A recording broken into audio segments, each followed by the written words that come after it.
We are members of the Governing Council for ATHE, and we're here to talk to you today about the meetings that we had in the last few months, just to catch the membership up on some of the things we talked about.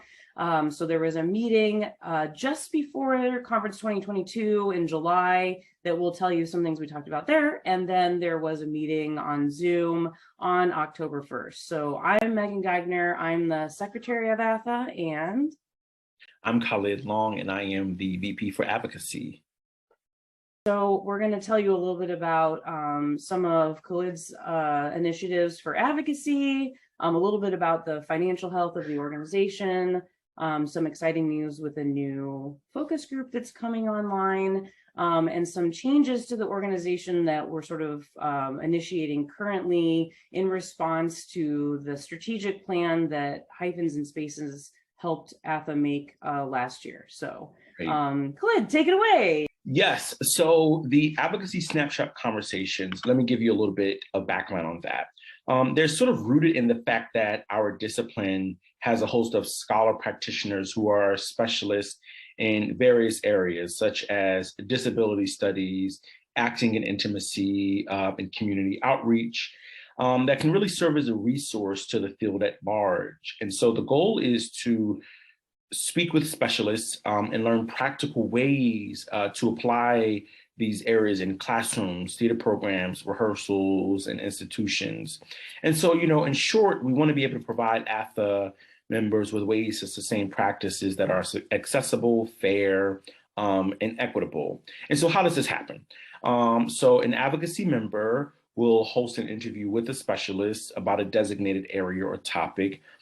They will be recorded, primarily on Zoom, and posted to ATHE's website.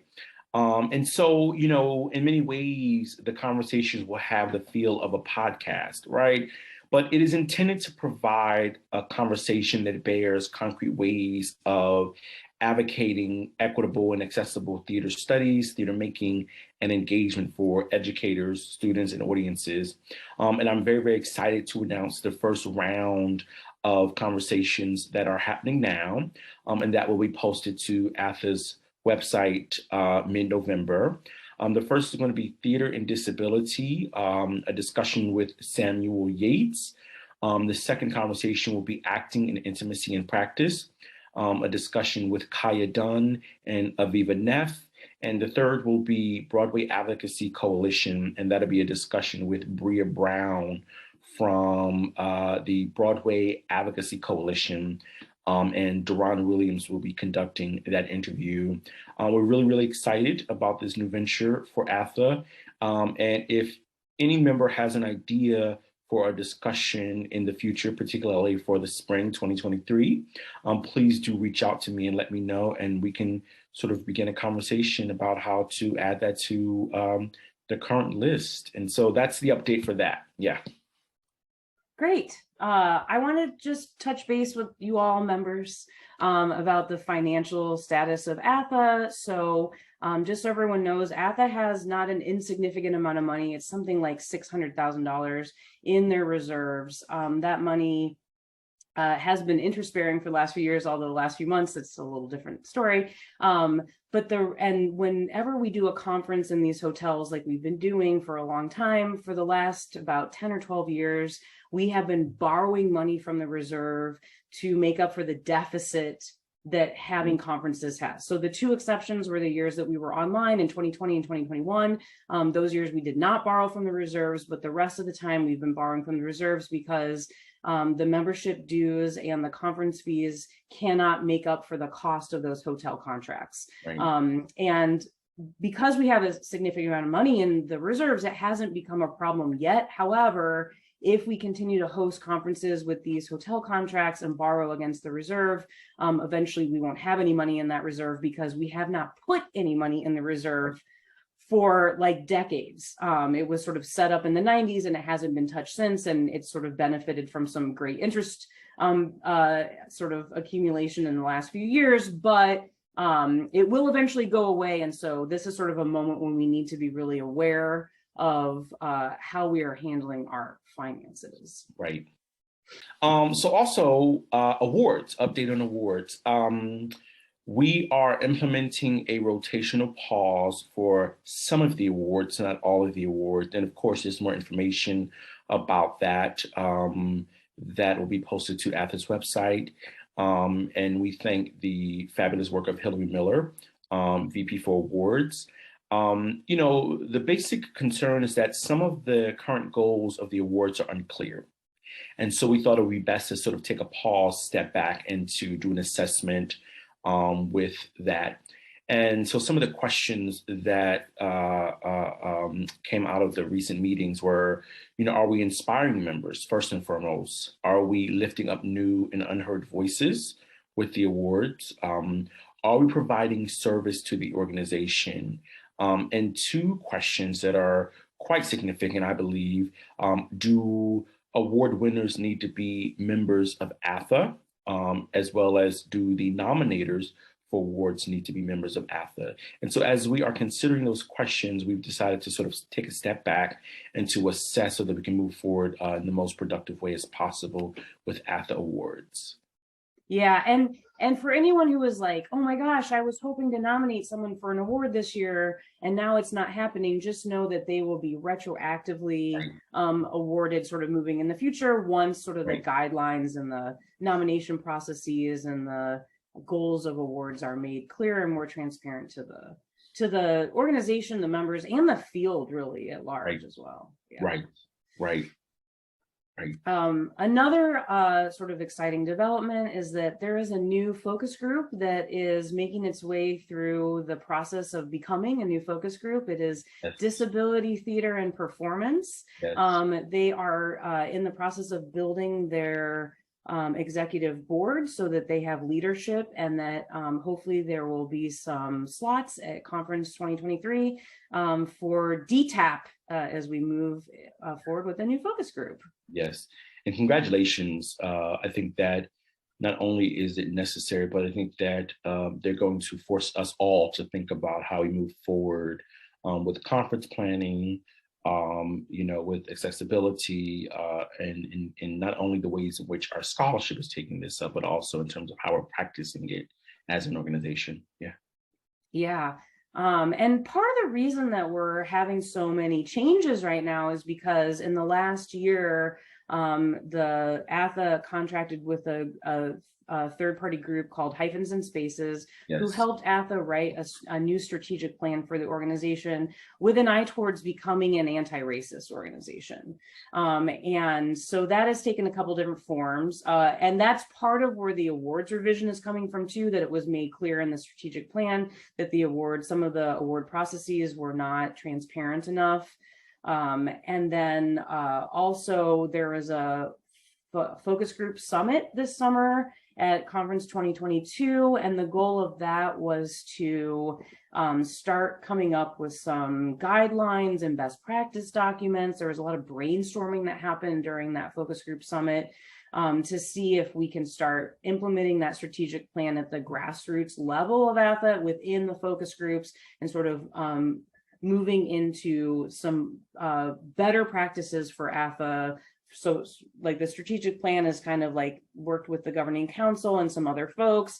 And then the focus group summit is working with the focus group membership and the ideas that will sort of tackle the entire organization by moving from both top down and bottom up. Yeah. And if I can, I want to add on to that some of the questions to come out of that. So for instance, we're wondering, can we make conferences about collaboration, seeking out more collaboration as opposed to meeting to read papers. And then when we do have paper sessions, we're thinking about what would it look like if we were to gather virtually, right, and share our current research projects in the form of paper presentations. In many ways, that would also cut down costs for conferences in the future. We're also thinking about poster sessions for young scholars to receive credit for those. We're thinking about regional and or virtual conferences and retreats in the future, topical and smaller breakout sessions. And yeah, so those are some of the practical ideas that we're thinking about ways to implement those for future conferences and primarily for the larger structure of the organization in general. Yeah. Yeah, and so this is sort of a confluence of both the strategic plan, but then also the fact that for 2024, ATHE does not have a hotel contract. Right. So for the last, I don't even know, decades of ATHE, we've always been in sort of these hotel contracts that are made 2, 3, sometimes 5 years out. It's like, oh, we've contracted with Hyatt for 5 years guaranteed, and it's in different locations. And because we're starting to think about our finances more strategically, because the pandemic sort of forced us to realize the possibilities of online collaboration, because we are working towards becoming an anti-racist organization, all of this has sort of come together to say, okay, so what does ATHE look like if it's not meeting in a Hyatt that's costing us, X amount of dollars, and we have gajillion meeting rooms where people are in there reading papers to one another. And that's part of the reason that the conference call this year has been a little delayed and it's going to look quite different when you see it, is because the Craft Institute, which is another group that is helping us implement the Hyphens and Spaces strategic plan. The Craft Institute came to Conference 2020 and was doing listening sessions and talking with people, and then they delivered a report to the governing council that showed a lot of the deficits that ATHE has with sort of meeting membership needs. And the conference planner for the VP for Conferences 2023, Danny Snyder-Young, was in conversation with folks from the Craft Institute. And then they came to the GC meeting in October to ask if the Craft Institute could formally be contracted by ATHE to work with the conference committee for 2023 to make the conference more accessible and inclusive and collaborative. Yeah. So that conference call, as a result, looks a little different. And the hope is that sort of whatever happens this summer, that we're in this hotel contract for Austin that we kind of really can't get out of, unfortunately. So we're going to continue to have a hotel conference this year, but then sort of the world is our oyster moving forward with 2024. So we'll sort of see what happens this year as Craft sort of helps us through this moment as a group that is working with different levels with the focus group reps and the governing council and hopefully members at large to sort of make the conference something that's more accessible and inclusive and anti-racist moving to the future. Yeah. Some of the questions that was proposed by the Craft Institute includes: what are the ways we as an organization are contributing to or reinforcing an unsustainable and equitable system? How do we transform deeply embedded systems centering white supremacy culture and transactional ways of knowing and doing? And one of my favorite questions is, what lessons can we learn from failures of care? And so, Megan, as you simply said here, our proposal is going to look different as opposed to being a call for papers. It's going to really be a call to action. And so we're really excited about moving forward in that direction. I think that sort of covers our list of things that were talked about at the governing council meetings in July and October. It's big stuff. Hopefully it's exciting for you. It might also feel a little uncertain because it's big changes, and that's pretty natural. So if you have any questions, we'd be happy to answer them, but also any of the members of the GC are available to you. And also Chase Bringartner, the president, would be happy to answer questions. So we're here on your behalf. So we just wanted to make sure you knew what some of those conversations were as we go into sort of the conference call and proposal season. Yes, thank you.